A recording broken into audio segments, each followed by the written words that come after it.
Bien, bonjour. Alors aujourd'hui, on va faire des idlis, des idlis façon maison. Les idlis, c'est du pain indien qui est fait avec du riz et une légumineuse broyée et mis à fermenter pendant une douzaine d'heures. Ensuite, on fait cuire ça. Alors, si on fait cuire à la vapeur, c'est des idlis. Si on dilue un peu à l'eau et qu'on fait cuire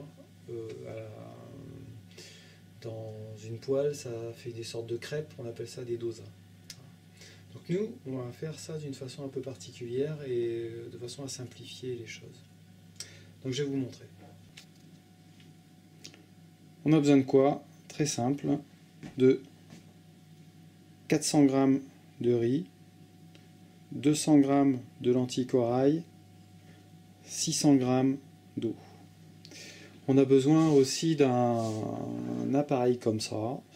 C'est un broyeur, ça sert à broyer les graines. Alors on va broyer les lentilles corail, on va en faire une sorte de farine. On va broyer le riz, mais de façon un petit peu moins importante, parce que le riz, il faut qu'il soit un peu moins broyé, qu'on sente un tout petit peu les grains. Voilà, sinon ça fermente un peu moins bien. Alors on va faire ça. Voilà, on commence par les lentilles corail et on va mettre la mouture la plus fine. D'une main c'est un peu difficile. Voilà. Donc, mouture la plus fine, et puis c'est parti.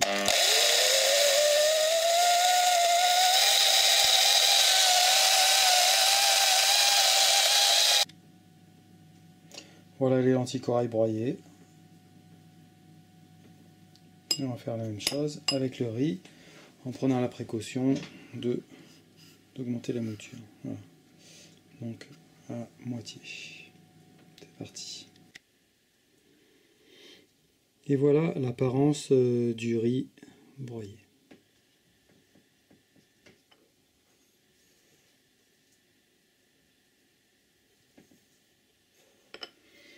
Voilà, maintenant on va mélanger les deux. Le riz et les lentilles corail dans un plat. Voilà, on a homogénéisé et maintenant on va rajouter tout bêtement l'eau. On va aussi touiller un peu.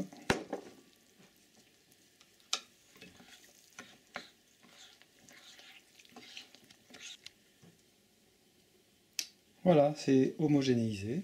Vous voyez comment c'est. Bon, il n'y a pas beaucoup d'épaisseur, on aurait pu en mettre plus. Enfin, ça peut pas aller jusqu'en haut non plus parce que quand ça va fermenter, ça va augmenter de volume. Voilà, c'est quasiment fini. Maintenant, on va mettre deux petits kikis d'un côté et de l'autre, là, une plaque de verre par-dessus, et le tout dans l'enceinte thermostatée. On va laisser ça. Et normalement, il faut laisser gonfler 12 heures et après il faut faire fermenter 12 heures. Et nous, soyons fous, on va y aller d'emblée là. On va le mettre dans le four et on va laisser 24 heures à 26 degrés.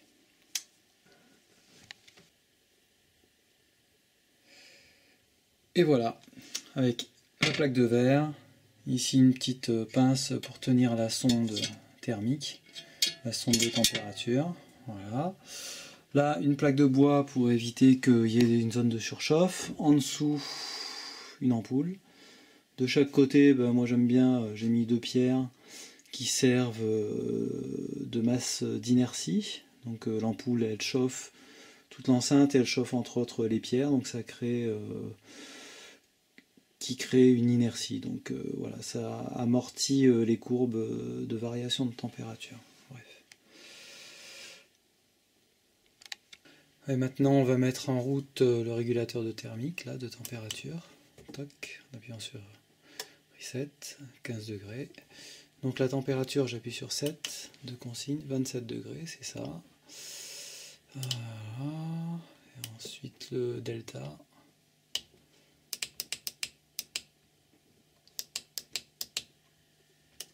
Degrés. Donc ça va aller de 27 à 24 degrés. Ça va osciller de 3 degrés. Voilà. Donc là il fait 15 degrés 2 dedans et ça va monter.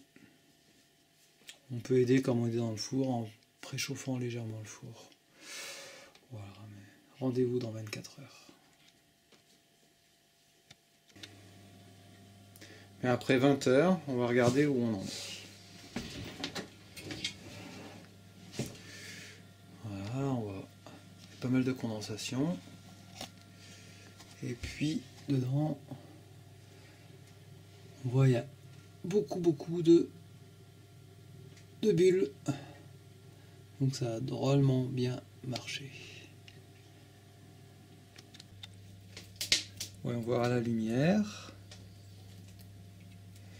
Et par-dessus, on voit que ça fait bien boursoufler. Si on y met la cuillère dedans,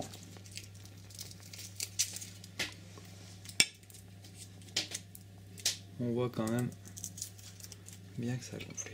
Maintenant, ben voilà, donc cette pâte est prête.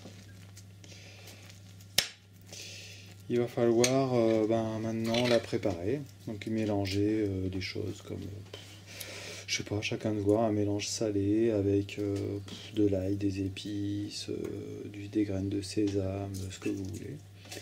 Et puis ensuite on les fait cuire comme des brownies, ça, hein. Voilà, on les fait cuire une demi-heure ou un peu moins à 130 degrés au four sur du papier cuisson. Alors pour la partie salée, voilà tout ce qu'on va mettre dedans. Huile d'olive, tamari, curcuma, du curry, du piment, du gingembre, du poivre, du sel. Enfin bon, c'est notre tambouille à nous, hein. On peut mettre autre chose. Voilà. Puis aussi, tiens, de l'ail. Voilà, on les partage en deux, là-dedans, et puis un côté le sucré avec du chocolat, la purée d'amande, je sais plus ce qu'on met dedans aussi, du gingembre aussi, enfin, des tas de trucs comme ça.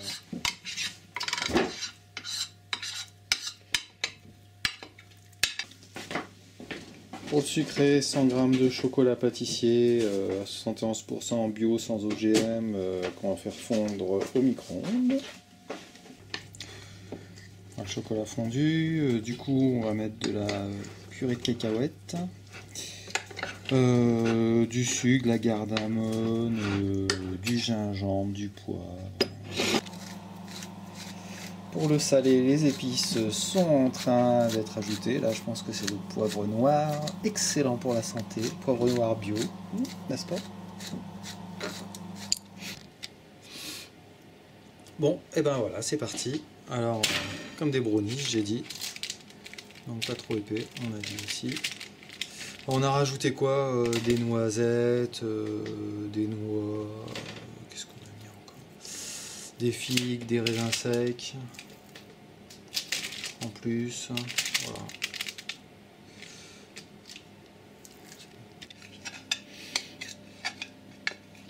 Voilà, une fois étalé, bon, évidemment, là-dedans, on a rajouté, je ne vous cache pas, un petit peu de lait de riz dans ceci par rapport à ceci, parce que je voulais que ce soit un peu plus liquide, pour que ça s'étale un peu plus, donc que c'était un peu plus goûteux.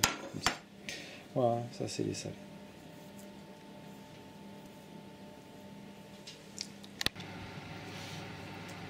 Et voilà, rendez-vous dans 25 minutes à 135 degrés, pour être précis.